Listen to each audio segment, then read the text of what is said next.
ស្ទឹងខែប្រាំងថ្លាយងយល់ដីប្រដើភពថ្មីស្រីហើយនឹងមករត់កាន់ដៃគ្នាទាំងគូត្រសងរៀមបី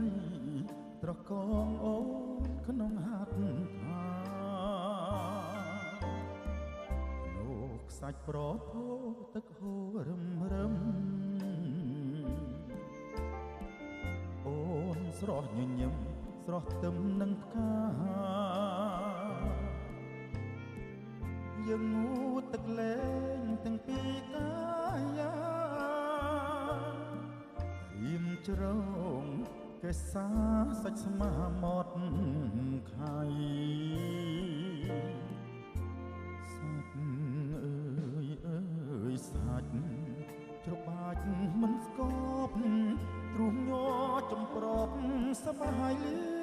ភ័យមិនដាល់ជួបស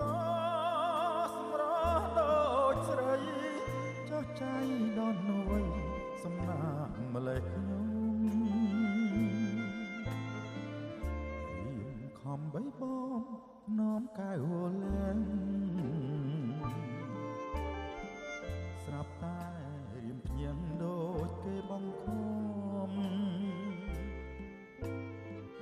សុបិនចម្លាចង់តែស្រែកយំ